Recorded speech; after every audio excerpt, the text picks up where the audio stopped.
Hope we were unmuted that the whole time. What up, gangsters? What up, Andrew? You ready to roll? We're ready to roll, man. All right. How many people we got on there? We got a good amount of people on there. Should we give them? 14 now, but I never like delaying, waiting for people to show up because I think it penalizes the guys who have their fucking act together and show up on time. All of you who actually show up on time, you're probably going to be more successful, right? Probably. It's assured. Bunch of Who new shows up to faces listing and appointments late? Who shows up to buyer appointments late? What happens? failures. Boom. My grandfather always told me, but take this with a grain of salt. He is German.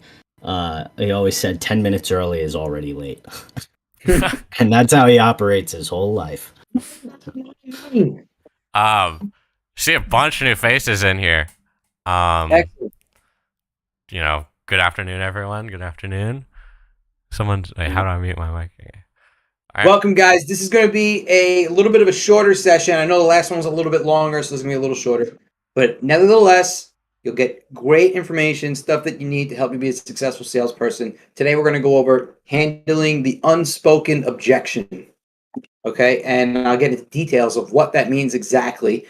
And I'm going to show you some resources that I use and people who have trained me. Because I didn't just figure this stuff out. I copied what works, just like I keep telling you to do on every single one of these things. Copy what works, find a mentor, and run with it, right? So I'm just going to jump right into it. Luca, are we ready? I think we're ready. I'm jump into it. I'm going to pop into the stage chat on the Discord because there's people sitting in there, and I think they're a little lost. So hop into it. I'll be back in a sec, Andrew. All right, guys. So let's talk about what's called the unspoken objection.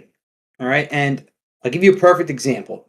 You meet with a customer and they love what your listing presentation looks like. They love your commission. They're good with it. They love what you think you could sell their house for. And then you're like, okay, sign right here. We'll get rolling. And they stop just like that right there. And they're like, you know what? We need to talk to each other. Let's figure out, we'll get back to you. Can we circle back? Blah, blah, blah, blah, blah, blah. The reason you're getting that is because there is an unspoken objection. There is something that was not addressed in the listing presentation that you need to pull out of them to find out what is stopping them from moving forward, okay? And a lot of times people run into this. Now, let me give you an example with buyers. Same deal. Love the house, okay? They want to make an offer. While they're at the house, they think like this is perfect. And then all of a sudden, like they bring their family, and you start sweating because you're like, oh my god, now what are the family gonna say? But then the family loves the house, and you're like, okay, we got to make an offer. We got to do it fast. And boom, they stop you. All of a sudden, they're like, yeah, we're not sure. Again, you're running into what's called the unspoken objection. This is in every sales industry. It's not just in real estate. It's everywhere we go. Anytime that you let's say you wanted to go out and buy a car, the guy writes up all the details of what the lease will be or what the finance will be. You see everything. You're good with the monthly payment. You're good with everything. But then all of a sudden you're just like, not right now, right? Everyone runs into this as a salesperson, and even as a consumer, we run into this. And that the only reason this happens is because there's something that's not being addressed. So our goal as a realtor is to find out what those things are, address those unknowns, bring certainty to the process so that we handle those unspoken problems, and that will help people move forward. You'll start closing more people by being mindful of what's happening right now. So first thing I want to do is pull up. I'm going to do a screen share, and I'm going to show you guys my friend Morgan. How do I do a screen share again?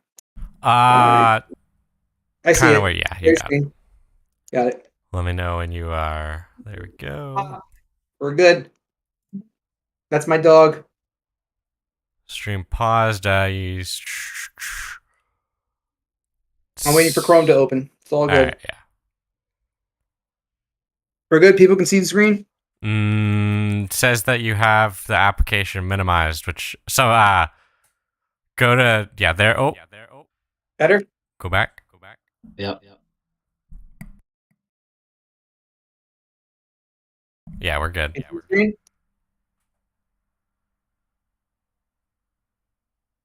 Are we good to go? Yeah. Okay. So I have been trained by others. I've done a lot of. I just saw it for a second. Why am I getting it? Oh, I know. All right. Quickly go on to when you went onto the screen share. You accidentally chose your browser to screen share, like on that little green Got button. it. Change windows. There you go. There you go. All right, wouldn't just share the whole screen? Share the whole screen. Is that it? Yeah, click that. Boom. There you go. Can you still see it? Yeah, we're good. All right, good.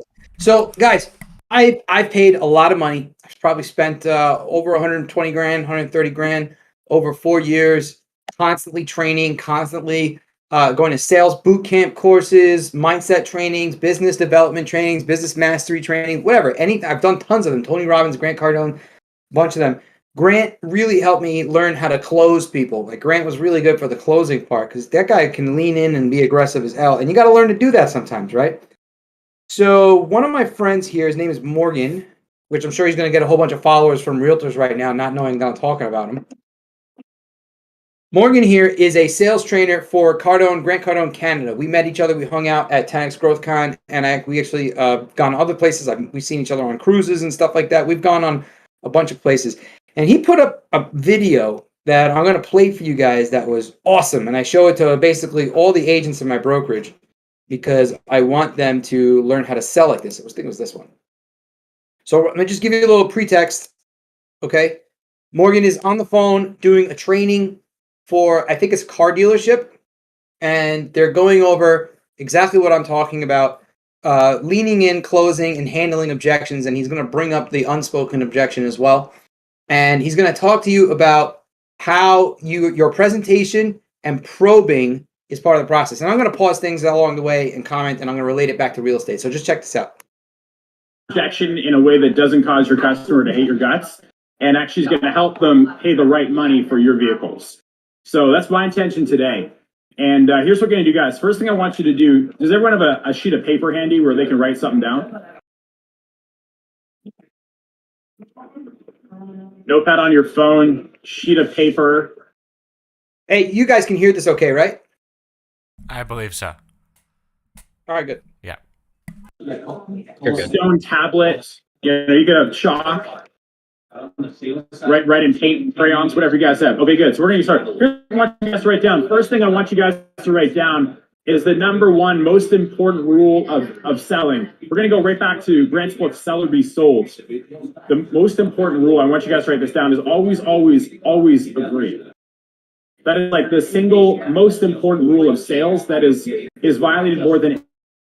All right. Before I even move forward, Sales. Let's talk about that.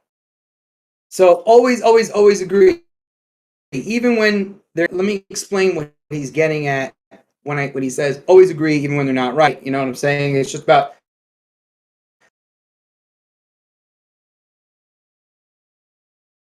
It's literally a mindset issue when you're talking to a customer. Hold on. And is he lagging out for you, Ryan? Yeah. Let's say you're in the customer's shoes and you think, what? Hold on, maybe I can fix that. Yeah, you're glitching out a bit, Andrew. Session 4, we got to get this direct streamed from Andrew's computer. Yeah, I agree. I just plugged in an Ethernet cable, so that should. Yeah, you switched over weirdly on that. Yeah. We're good now? Yeah. Yep, should be good. All right, where'd you lose me? Always agree with the customer. Right. So listen, you guys, when Morgan's talking about always agreeing with the customer, let me just break that down, okay? When you go out and you meet a salesperson, you go somewhere, let's say you want to go buy a cell phone, you have a certain expectation of what you're going in to get. You know what you want, you kind of know what you're looking for. You have an average understanding about the price, but maybe you just want to know what are some additional features or something that this phone can do. Maybe you're stuck between two phones, but you have a certain amount of expectation and understanding. That expectation and understanding can be right or wrong, but the thing that's guaranteed to happen is if you run into a salesperson that just makes you wrong about everything. If you run into a salesperson who's like, no, it doesn't do that. No, that phone's not the good one. No. that immediately is going to kill the drive. It's going to kill the buzz, the urge to do something. You might even still want the phone, but you're not going to want to buy it from this guy. All right. And if you remember when we go back to the mindset section 1, we were discussing how everyone is living in their own reality. We all have our own expectations. We all have our own experiences and perceptions of what's going on around us. So when someone else comes along and makes you wrong about something, even if you are legitimately wrong, it never, ever feels good. And we want to focus on how that customer is experiencing you. Because the time that they spend with you needs to feel good. If things feel good, people will buy. They'll sell. People buy because of emotions. Okay? Things got to make you feel good. If you're going to buy something, let's say you want to buy a phone, right? That phone's got to make you feel good. If the phone makes you feel bad, you're not going to buy it. If you're going to buy a car, the car's got to make you feel good. If it doesn't make you, if you sit in a car and it makes you feel bad, you're not going to buy it. Same for the house, same for food, same with everything. Every single purchase you make is based on an emotion. It's a feeling of feeling good. Does that make sense? Anyone clicking with this, Luca? Oh yeah, they're clicking, man. Makes sense to me. Everything that we purchase is based on a good feeling. We don't buy things because we want to feel bad. We don't want to deal with people who make us feel bad. And even if the information we're being received is correct, if the person makes us feel bad in the process, you don't want to buy it from them. All right? So that's kind of like the guiding principle behind what Morgan's talking about when he's saying you always agree. Okay? Because one thing that I know we all can agree on this video is basically everyone's got their own understanding, they got their own realities, and maybe I don't see it the way that guy does, but I can understand why he has a different opinion than me. Because he didn't have the same experiences I have. He didn't learn the things I've learned. He doesn't have my knowledge. He's entitled to his opinion. By simply agreeing, you can move forward with the sales transaction much smoother. Let me jump back in. How to handle maybe you've been completely wrong and you're like, no, I'm taking this one to the grave. Okay, so the number one most important rule that I want to follow is always, always, always agree. So if I'm with a customer and they come in, they're like, hey man, it should be cheaper, and you're like, yeah, but this is the price. I disagree with that person because I violated their reality. Even if it should be the price, even if that is the price, even if you guys have the only unit in 1,000 miles, 10,000 miles, the only unit on planet Earth sits in your lot, and they're telling you you should have it cheaper, and you're like, yeah, but this is the price. That's a disagreement. I'm violating this buyer's reality, right? So the first thing I want to start with is I always want to agree. So hey man, it should be cheaper, sir. I agree with you. It should be cheaper. You're right. You know, I completely understand. These are word tracks you guys want to write down. Totally with you. I felt the same thing. You might even say when I walked on the lot today and I saw the price that ran me through on the car, I thought it was insane myself. You guys see what I'm talking about when it comes to the agreement? He's like, it doesn't matter if the price is, could be cheaper. It doesn't matter if we can get a cheaper commission off, like they can get someone else to list it for cheaper, or maybe someone says they could sell it for more. That person's got to make you feel good. And just by smiling at you and delivering that emotion, it's like, hey, man, I agree with you, man. I walked on the lot today. I thought that car should be cheaper. I couldn't believe the sticker price. That agreement right off the bat, that would make that customer smile, make that customer agree with you. If people feel like you are in agreement with them, you're in the same reality, you have good understanding with each other, they are already way more willing to transact with you than if you just violated that. So the first thing we want to do is always, always, always stay in agreement. Because you're on the same team then, Absolutely. right? And what do you do for people on the same team? What do you do for your teammates? You support each other. And how are they supporting you? By doing the sale. And then you want to smile. And all I'm doing is I'm just agreeing and acknowledging their reality and what they're saying. And I can get any message across if I start with this place of agreement. If I start with communicating that, listen, dude, I get your reality. It should be cheaper. And they're probably right. It should be cheaper. Unfortunately, it's not, but it probably should be. So that's the first thing I'm going to do, guys, is I'm going to just completely agree with what they say, even if it's totally ridiculous. You guys ever get people give you ridiculous objections there?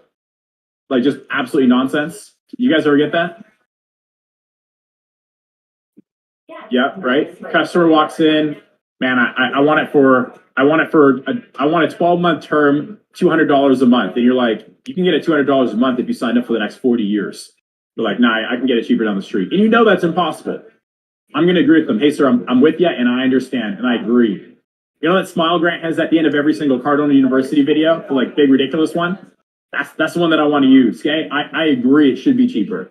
I agree the terms should be better. I agree you could get it down the street for cheaper. I'm not going to tell them that I think that's ridiculous. I'm just going to agree with what they're saying. So you guys, back to what I was talking about yesterday on yesterday's, not yesterday, the last section. The last session we spoke about the delivery, how you say something is more important than what you're actually saying. Morgan is commenting on the same thing. It's that same feeling. We're going to cater this entire presentation, whether it's a listing presentation, a buyer consultation. We're going to ask them to write up an offer or sign a contract. The feeling in the room has to feel great. Because I promise you, if they like you and they feel good around you, they will pay more if you're more expensive than hanging out with the guy who had to tell them the truth and tell them reality. Oh, this is what it really is. I'm not saying you have to lie to them, but there's always going to be someone coming along that's like, no, can't sell it for that price. It's definitely going to sell for less or whatever. They're just going to violate this rule. There's plenty of people out there who violate this rule. And now here you come along and it just feels great talking to you. You got this big, big smile on you. You agree with everything that person's saying. You could be in this listing presentation and this person will be more likely to transact with you than anyone else simply because they like you. They just feel good around you. And that's kind of what he's getting at. We want to cater to that experience. We want to be mindful of what the customer is feeling the whole time. Okay. Now, once I've agreed, here's what I'm going to do. I'm going to ask them this question because some people just have this like necessity where they have to try and get a discount from you. Maybe you guys even do that. I can't see you guys right now, but does anyone in the room like always ask for a discount or know someone that always asks for a discount?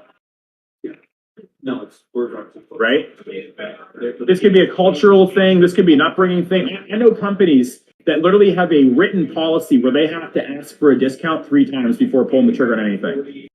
And someone just made it up one day. They're like, hey, we're going to ask for a discount 3 times. Yeah, they don't care if they get it. They're just going to ask because most people will cave.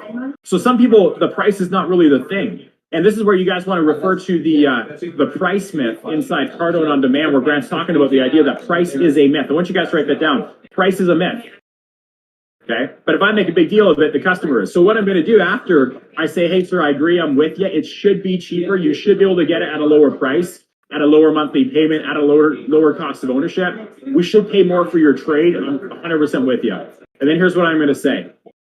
I'm going to ask this question. I'm going to say, other than our price being too high.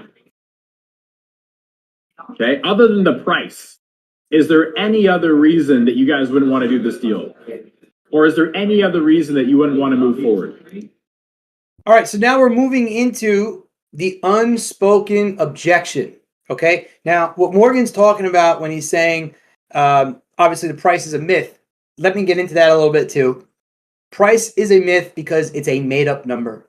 Your commission is a made-up number. What we think we could sell the house for is a made-up number.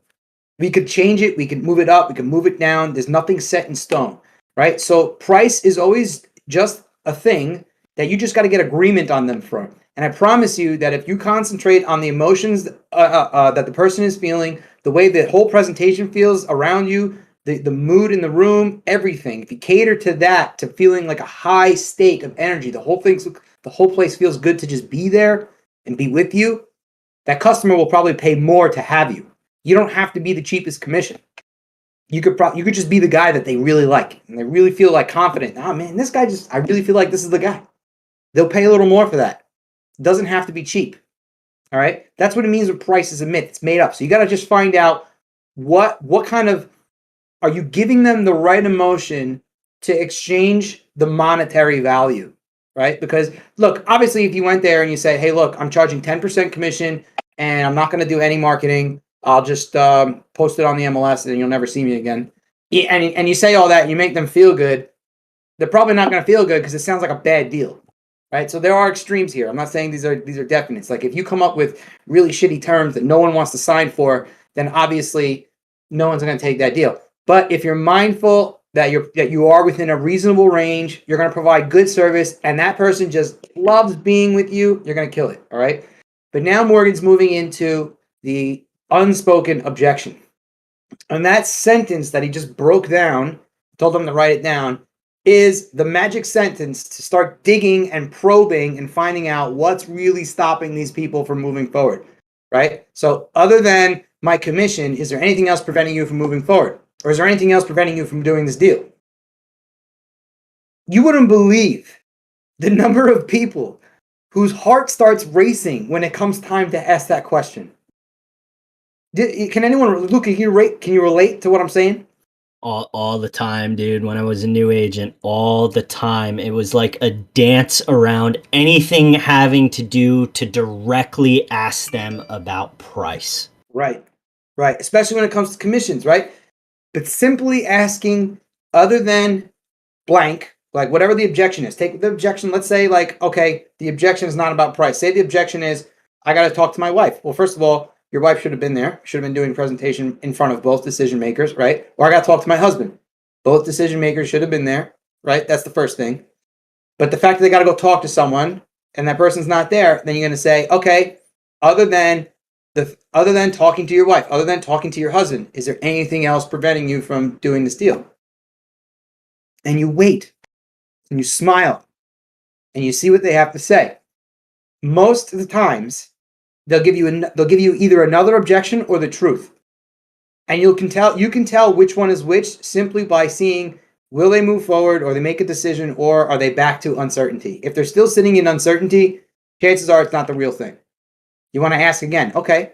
So they can say, I'll give you an example. Let's say you said, I got to talk to my wife. Okay, great. I understand. Other than talking to your wife, is there anything else preventing you from moving forward?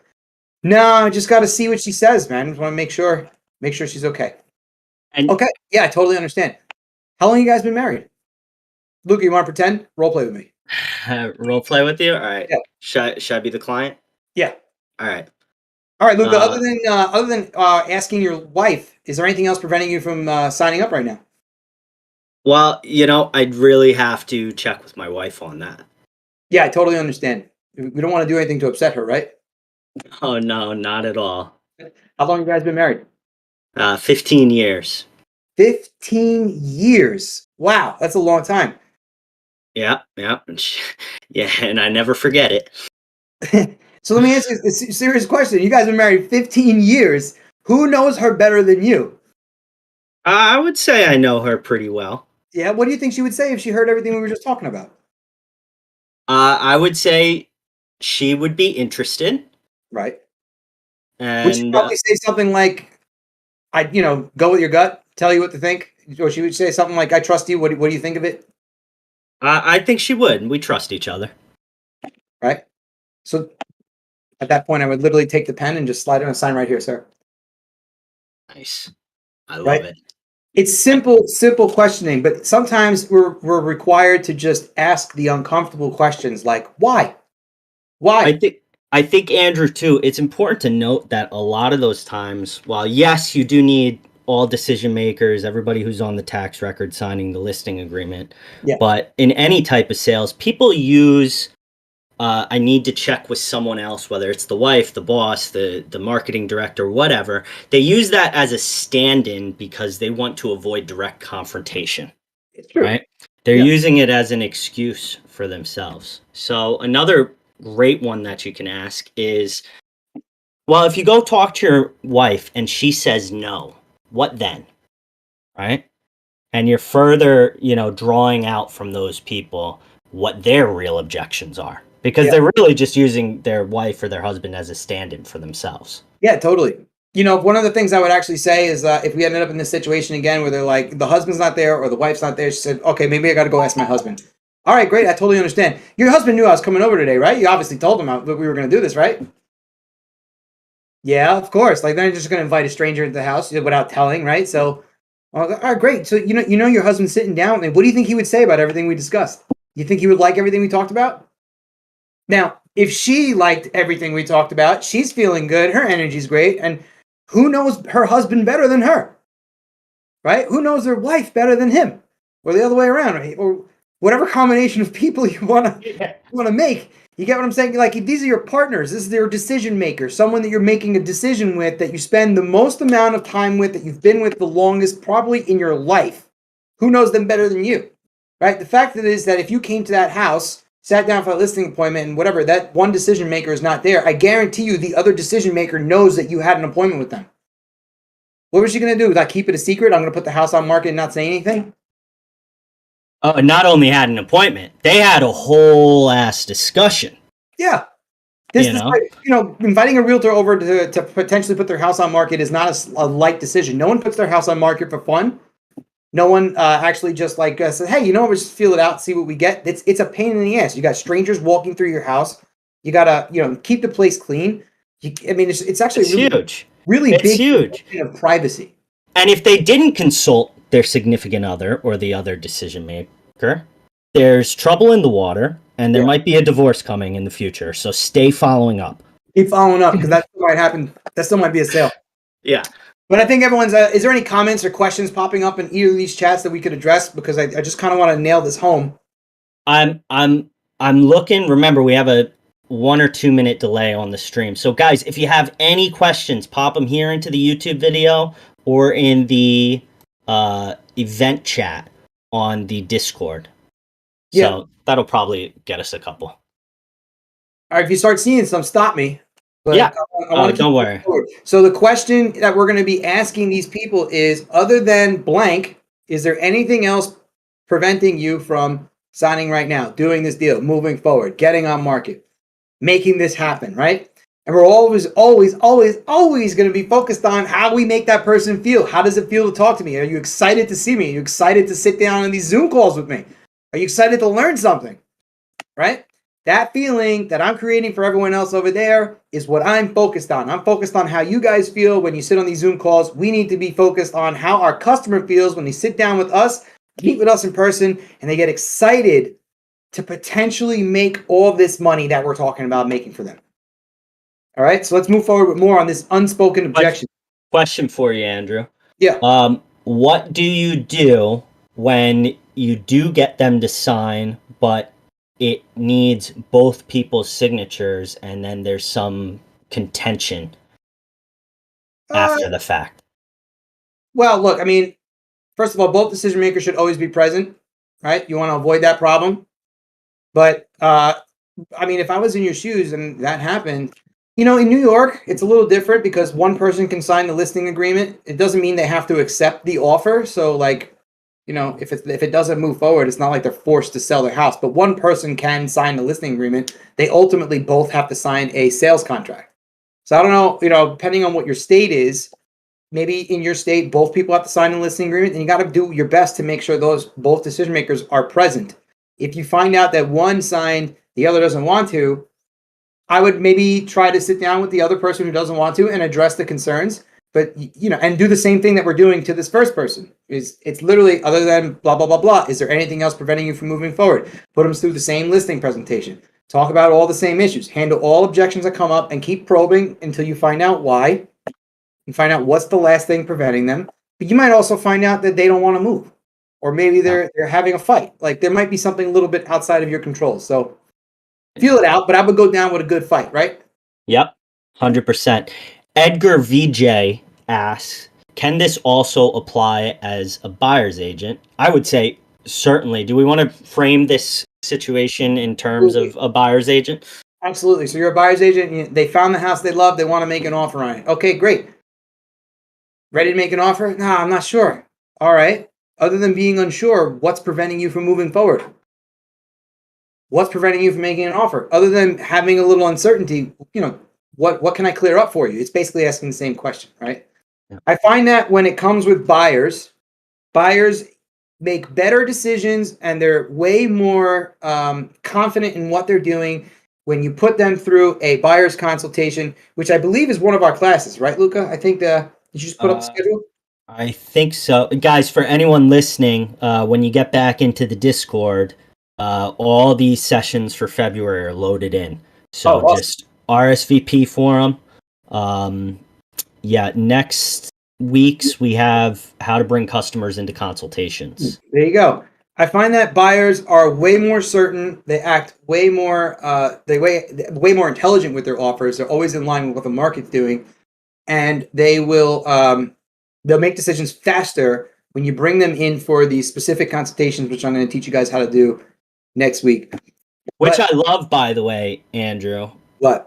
Because, well, starting with the consultations, because if you think about a relationship with a client, what are you doing? You are building a relationship. And how Yeah. do you build a building? With a good, solid foundation. So, how you Oh, start is just massively, massively important. It's going to set the tone for the whole relationship. listen, with my whole real estate team, the way we operate is I basically, when a lead comes in, I bring them in for a consultation. I get them to sit on a Zoom call with me for like 30, 40 minutes, and I go over every single thing that they're going to be expecting to learn and know what to do before we go out into either buying or selling, whatever it is. And then I send my realtor out with them, one of my guys on my team, whether it's Carlos or Adriana or anyone else on my team. They're actually going to do all the showing, scheduling, blah, blah, and their chances of them making offers are sky high, because they know exactly what to do. They know how to fill out offers. They know how mortgage payments work. They know what kind of offers to make in that market. I can teach you all this next week. Let me just stay on topic with this right here. So if you find yourself with a buyer who wants to make an offer, I promise you there's an unknown you need to clear up. Most of the time, the unknown that you need to clear up is what is their monthly payment going to be. I promise you that most of the time, when you have a buyer, they already know what town they want. They already know the house they want. They want to make an offer. They know they have to make an offer that's in line with the market, especially if the buyer knows what's going on. Maybe they've lost a few houses already. They're not making low offers. They're getting aggressive, but something's preventing them from moving forward. There's that little hesitation. Chances are they don't know what their monthly payment is going to be. There's two ways to handle that. Go to mortgagecalculator.org. Plug in all the numbers. If you're loan savvy like I am, you know how to work loans. Plug in all the numbers, and you can spit out a monthly payment estimate for them right then and there on the spot. Or get on a three-way call with their loan officer and tell them, "Hey, we want to make an offer on this property. We got to do it fast. Here's the purchase price. Here's the property taxes. What is their estimated monthly payment? What do you think they're going to be spending a month?" If they hear a number that they know they can afford, they're comfortable with it, they're more than likely going to move forward from there. But it all starts with that question. Other than blah, whatever it is, other than being unsure, other than needing to ask so-and-so, other than whatever it is there anything else preventing you from doing this deal, moving forward, writing up an offer, signing this agreement, whatever it might be? Okay, other than blank, is there anything else preventing you from blank? Okay, let's keep going. Is there any other reason that you wouldn't take delivery of this right away? Okay, and I'm going to ask that question. Okay, so guys, just to recap, what was the first thing I did with this customer? Customer tells me it's too expensive. What's the first thing that I'm going to do? I totally agree. Agree. Okay, acknowledge. And then what's the second thing I'm going to do? Isolate. You got it, man. Isolate. Hey, other than the price that, being too high, is there any other reason you guys wouldn't want to move forward? And something might happen here. They might say, well, yeah, there is another reason. I don't like your tie. You put too much effort getting the dimple in this morning, or something ridiculous like that. They might say, well, my cousin actually sells cars up the street and he said he can get it done for cheaper. That could happen. They might tell you that they saw online that their trade was worth more money. You're not giving them enough money for their trade. What's a good way to substitute what he just said? Well, I actually met with blank so-and-so realtor and they said they would do it for cheaper. They're charging me less commission, right? What's another substitute? Let's say on the buyer side, it's like, well, this realtor actually promised that they might be able to save me some money on this deal, right? They might tell you anything, or they might say, no, that's the only reason, man. The price is the thing. I'm stuck. I'm stuck on this price concept. Okay, so there's two routes we can go. So if they say, yeah, there's another issue, we just know that it's not really a price objection, and I got to handle whatever it is they say. But if they say, yeah, man, the price is the only thing, I'm going to say, great, I'm with you. Okay, everyone try that. Great, just say great. Great, I'm with you. So basically what we're doing is we're looking to find out what is the real reason. What's the unspoken thing, right? So if we have someone who's saying, well, the other realtor promised to do it for cheaper, the commission is just going to be less. Okay, great. Now we know what it is. That's the objection. And we can handle that. We can address that. Okay. Now, if this person already feels good around you, the atmosphere is great, they love your presentation, they love your style, they love what you're going to market, there's something about you, they just like you, they might not even bring that up because they're like, you know what, I really think this is the guy, right? But let's say someone does bring that up, maybe it's just a little off or they're not 100% sold on what it is. You can handle what's preventing them from moving forward when you know what it is. And even if you reduce your commission a little bit, whatever, go down a fraction. You don't have to go down a whole point. If someone's taking a listing at 6% and they told me this person down the block is doing it for 4%, now all of a sudden you're like, oh, if I don't do it for 4%, I'm not going to get the deal. You don't have to drop like that so quickly. You can literally just like, look, man, I totally hear you. I understand. I'm with you. I agree. It makes total sense, right? Before you start jumping down those numbers, you might want to throw something at them like, look, if I just make a few changes in the marketing, do a few changes with the team, maybe we don't have so many buyer's agents working on the deal or whatever it might be, or maybe you're solo agent. You're just like, okay, maybe I just don't spend so much on marketing. Okay, I know I could probably get this done for you for 5 and 4/8. That's actually 5.5, right? So 5.5 or 5 3/8. I saw that all the time. I still see it with agents, Andrew, where they think they have to negotiate in half percentages or full percentages. Right. Like there's 100 decimal points to work with there. That's right. Knock off 0.25 because you're not going to do any open houses. I don't suggest that because open houses generate leads for you. But get realtors really well too. So yeah, you're not going to do the broker's caravan, which isn't even a thing in this market. They don't know that. Right? You don't even need to be specific. I mean, like if you had something specific in your listing presentation that you know is real pricey and expensive, let's say you were going to work with Matterport and you're like, all right, you know what? We'll just drop it a little bit. We're not going to work with Matterport. You don't have to pay any monthly overhead fee on that one or whatever. Or maybe you're renting the Matterport camera, whatever it might be. Right. So you're just like, okay, we could drop this down by, we don't need to even go by 0.5%. We can go down by like 0.33, 0.26, 0.24. Right. It doesn't have to be a humongous drop. Now, you might find yourself in a position where this happens because it's happened to me too. Okay, I am not Mr. God in sales. Like I've taken plenty of listings for less than I've wanted to because I just looked at it sometimes like, you know what, this house is going to be such an easy sale. It's in great condition. I'm going to move it so fast. And chances are I'm going to meet buyers who have other things to sell. I'll eat it on this one because I want the exposure. I've done it. I've done the deal. But more importantly, you can't handle what is preventing them from moving forward if we don't discover it. And that's what I'm really trying to drill home. Okay?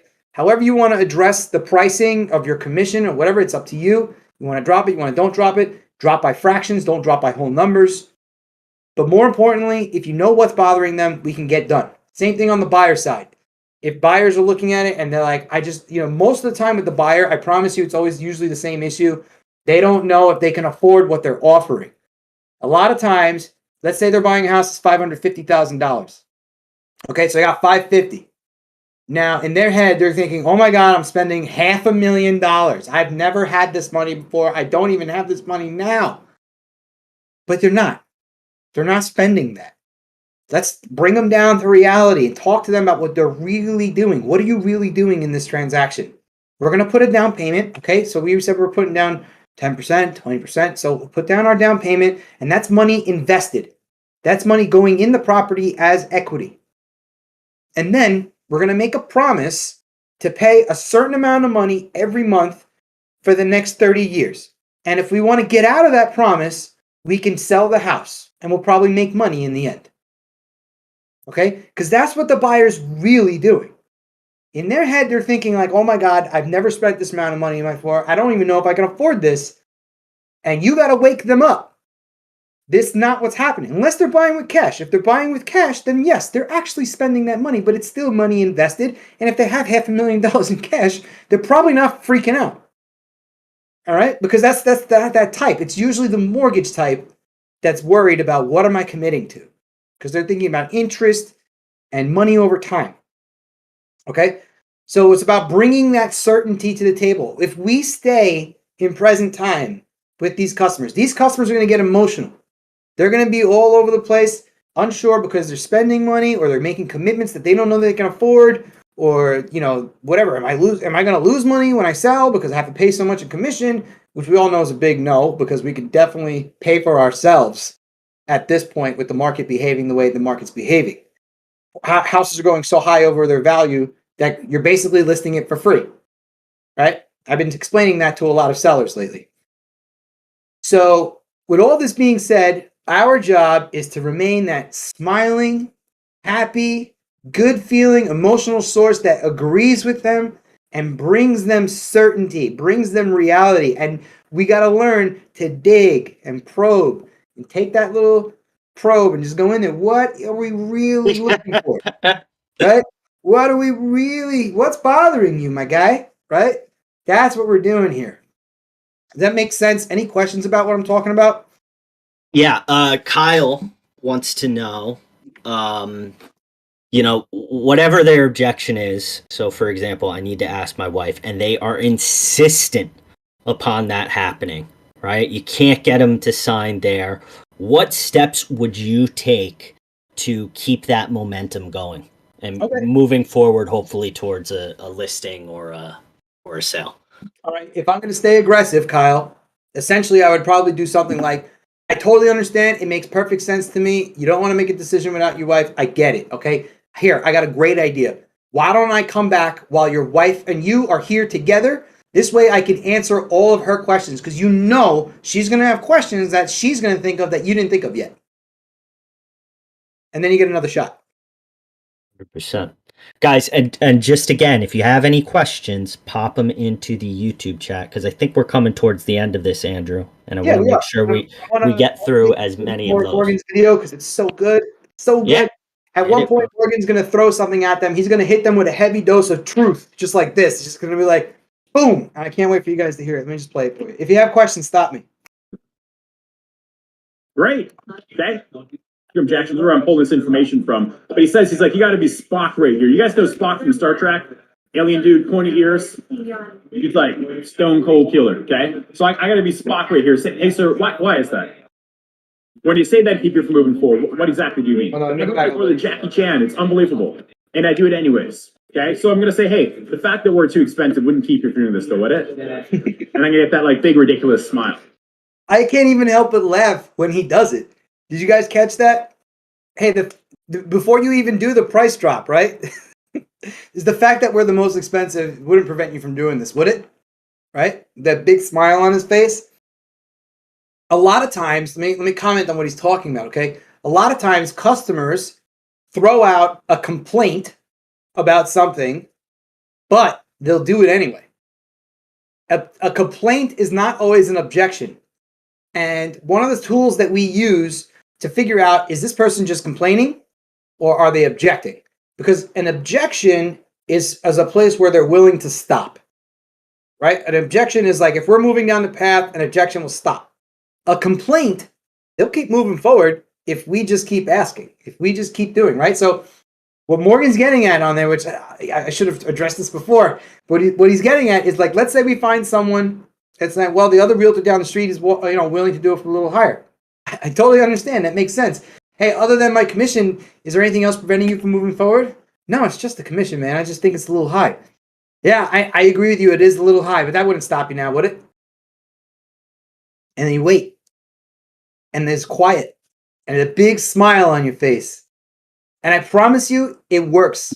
You have magic. I've literally sat down on a listing presentation where I had a guy who was a past client. I sold him a co-op in Bayside, Queens. And then 3 years down the road, he decided they're going to move to upstate New York. So he called me back and he asked me, he actually tried to do it for sale by owner first and it went terrible. And then he called me back in 2019 and he asked me, hey, can you relist it? I sat down with him. I told him I'm going to charge a 6% commission. His first response to me when we talked about commission was, that's a lot. And I just looked at him with a big smile. I go, yeah, I know it is. Let's do it anyway. And he literally just said, okay. And he signed. I swear to God, it's a true story. And all I had to do was just keep going. Just keep going. It was that big smile. I was like, yeah, I know it is. I agree. Let's do it anyway. I'm worth it. I'm going to make you more money. Right? These are all lines you could throw out there. I'm going to pay for myself. Don't worry. Right? Stuff like that. Right now, the market is so crazy hot in certain areas that when we go in on a listing point, we tell someone the true market value of their property based on the comps at that time, right? You don't want to make up numbers. Obviously, people know that the market's hot right now, but we want to give them the truth. It's like, look, this is the true market value of the property right now. But there's a really good chance I'll get my entire commission paid for by the buyer. Because people are going to offer so high that I'm basically free. Right? That's a real reality right now. That is a real thing that's happening to a lot of people right now. You can get away with pushing for a little bit more just by keeping the emotions high, making sure they like you, bringing that certainty, finding out what the real objections are, pushing forward a little bit. Don't be afraid to probe and push. You might ask why, and they give you a real reason, but then see if they'll just walk over it. That's called moving past the complaint. I want to get to this point. Like, he gets to this one point where I go on the floor laughing sometimes. Real quick, Luca, go through Oh, you see it. All right. What was that, Ryan? Never mind. Just double checking something. We're good. Yeah, we had one more question, but I think we answered it. Sorry about that, Andrew. All right, no worries. I want to run out of time. Let me see if I can find it. I agree, but they think the price is too high. That's all I'm doing. I'm just acknowledging their communication. I'm agreeing that they have that viewpoint. And it sounds kind of trippy at first. You know, my fiance walks up. I hope she's not seen this, but you know, my fiance is like, Morgan, you're an asshole, and I'm like, I'm with you. I agree. What do you want me to do? Break up with you? Unbelievable. Okay. So I live in Vancouver, right? It rains like 375 days of the year here. It's unbelievable. Like, it rains more times a year than we actually have days. Yesterday, I'm out for a walk with one of our staff members, and it freaking poured. I was completely drenched. It was unbelievable. And someone's like, you know, if I'm like, hey, dude, but it's raining outside. They're like, I'm with you, man. It is raining outside. What are you going to do? Not go home? Right? So all I'm doing is I'm agreeing with their reality, and I want to make them right. Because most of the time, guys, people are emotional. Would you guys agree with that? Like, people kind of get emotional, especially around money, decisions, contracts. Okay, so all I'm doing is I'm just making the person right for their viewpoint. And if I make them right for their viewpoint, they don't need to be right anymore. They can kind of relax. Has anyone on the call ever had a fight with like a spouse or something? If you guys have, yeah, okay, good. So, you know, for those of you that have had a spouse and had a fight with them, has anyone ever tried just being like, you know what, you're right, and like just totally giving up, even if they're not right? Has anyone ever tried just being like, hey, you're right? Yeah, okay, good. What happened? What happened after you told them that? After you're like, hey, what's that? Yeah, you have a microphone on your computer. Yeah, I don't need to fight because I can be right or I can get paid. Which do you want? If anyone's ever gotten in a fight with their spouse and they actually go into that position where they're like, you know what? You're right. You're right. I'm sorry. Right? That agreement is going to do what? It's going to disarm the person. It's going to put them in a neutral position. You'll actually find out that just because you agree, they start to come up in their tone. They start to feel a little better emotionally. And now they're, you know, when I say tone, I mean like their vibe, like how they feel, right? So they're coming up emotionally. They're not so angry anymore. They're starting to cool off. They're getting a little level-headed, right? Now, with our customers, it's sort of the same thing. Like when we're meeting these customers, they're probably a little on the offensive side. Maybe some of them are like being defensive with you, where they're just like, they know what their expectations are. They don't want them violated. That agreement you're bringing to the table will absolutely help cool that down a little bit. And if you just keep that smile running and those emotions feeling good, I promise you they will come up. They will come up.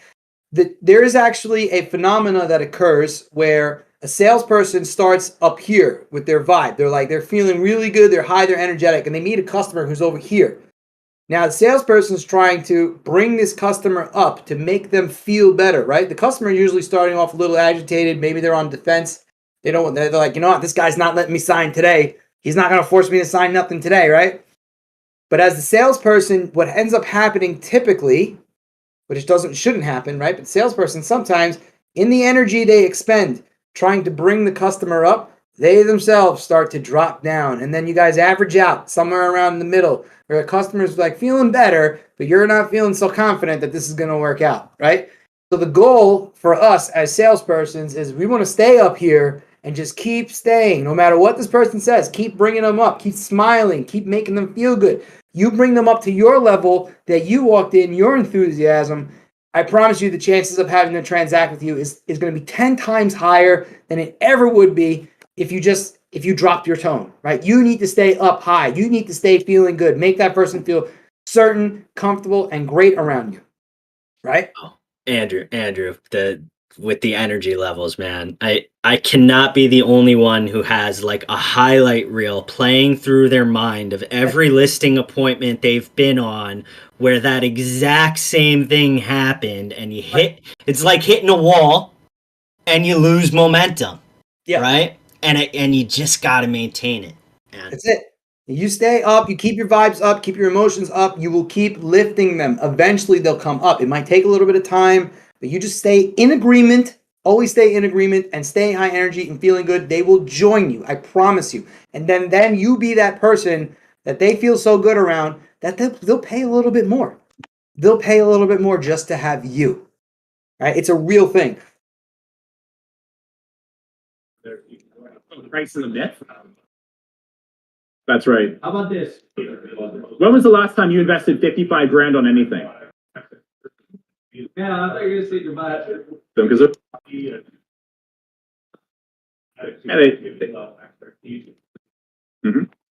All right, I'm not going to be able to find it. I don't want you guys like sitting around waiting for me to dig around. But basically, there comes a point in the listing presentation where he's got them to the point where it's time to close, and they're literally still harping on the price, right? And if you find yourself in a situation, this is real. This could happen to all of us. It's happened to me too. Let's say you find yourself in a listing situation where if this guy doesn't sign today, you're not getting him. Because there's other realtors coming. There's definitely an appointment after you. I have gone on appointments that I knew they had appointments after me. And I was like, if he doesn't sign right now, I'm not getting it because there's all these other people coming, right? And in those situations, the gloves are off. Essentially, like whatever is going to happen right now, this is it. This is my one shot. This is my last chance. I will make terms. I will make deals. Whatever it is that if I really want this listing, then I will make it happen and I'm not going to walk out without it because I know the next agent's coming in and then my chances go down. They go way down, like through the floor because that guy could be the last guy. You know what? I'm just tired of interviewing realtors. Are fine. Whatever. They all sound the same now. Right? That's a very real thing. Maybe he attended all the boot camp classes and you might have missed one or two. Who? The seller? No, the agent coming after you. Oh, yeah. He's going to be a shark. Right? So, like, look, we end up in that situation and gloves are off. At the end of that presentation, you know what Morgan says to the guy? The guy's like, oh, he goes, the price is too high. The price is too high. But he's still here. He's still in the dealership. He's saying he can go down the street, get the car cheaper from another guy. But for some reason, he's still here. Right? Why? Why is he still here and he's not down the street getting a deal? Why didn't he go to that place first? What was the point of going here? Why is he even arguing with me about price? Right? Bring it back to real estate. Why is he telling me this other realtor is going to do it cheaper? Well, there's got to be a reason he didn't sign up with that other realtor. There's something about that guy that you don't trust him. You don't feel good around him. He doesn't like him. And I would ask him, well, sir, let me ask you a serious question. How come you didn't sign up with the guy who said he was doing it for 4%? Right? How come you didn't sign up with the guy who said they were doing it for 3%? And they're going to give you whatever their excuses are, whatever their reasons are. And like, well, I had your appointment. I just wanted to meet with you. I was like, yeah, I understand. I totally agree. That makes a lot of sense. But there had to be something about that guy that made you not want to move forward. What do you think it was? Is there something about them that didn't want to make you do a deal that day? Right?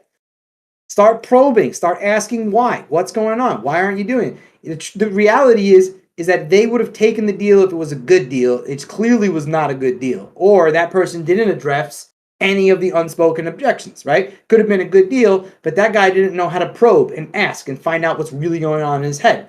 But what are we doing? We're going to probe and ask. We're always going to ask why. We're going to say other than blank. Is there anything else preventing you from doing blank? Right? We're always going to dig and probe. And that's going to be part of the value that we bring these people. And just the fact that you can lean into the customer is a demonstration of your sales skills. Sir, you see how what I'm doing right now? And it's like, I don't want us to leave without making a deal. This is how I'm going to treat your buyers. I'm not going to let them leave without making a deal. You can't afford not to have me. By me not being here, you're going to lose money. Does other agents do this for you? I'm the right guy. Sign right here, sir. Right? You got to understand, a lot of times that all of this uncertainty and these delays, a lot of them are just coming from situations where they're not telling you what's really going on in their head. And we're going to be that person that digs out and finds out why. What's the real thing going on? What are we really thinking here? Any questions? I think we're good, man. I thought this was going to be a short one, but we ended up taking a whole hour anyway. It always I keep saying it, man. Whenever me and you get together, it's good. I want to keep you going. How can I extract more value from Andrew? You guys are going to love the podcast, man. We did such a great episode yesterday or Monday. Yeah, Monday. Yeah, Monday. Man. Yeah, it was fun. That was fun. Not gonna lie, I did watch the first one. Yeah, it's gonna be awesome. Yeah, guys, sign up for the other boot camps. Reserve it so you get the notifications. We want to show other people that other people are coming too, right? It's all about who's coming, who's doing what. Sign up for our events. I can't wait to see all of you on the mastermind tomorrow. And if you want to keep going in and talking about this stuff, I'm going to drop down into the classes chat. You guys can ask me some questions and hang out for another half hour, and get on the mastermind. Come tomorrow night. Yeah. Awesome. Maybe meet him in the weekly mastermind chat. Right? Yeah, sure. If anyone wants to talk about this. So all the session 4, session 5, session 6, guys, and 6 is our last session. They're all loaded in the events chat, in the event tab at the top of the chat list. So just go up there and RSVP. And please, if you get value out of any of these sessions, any of our masterminds, any of the stuff that we're putting on for you guys completely free, please consider tagging me in a story on Instagram and 2 of your real estate friends. And me. And Andrew, so that we can grow our community here. Because the more people that come and join the Discord, the more events that we can continue doing. So, Andrew, thank you again for another fire session. And I will see you in the mastermind tomorrow, brother.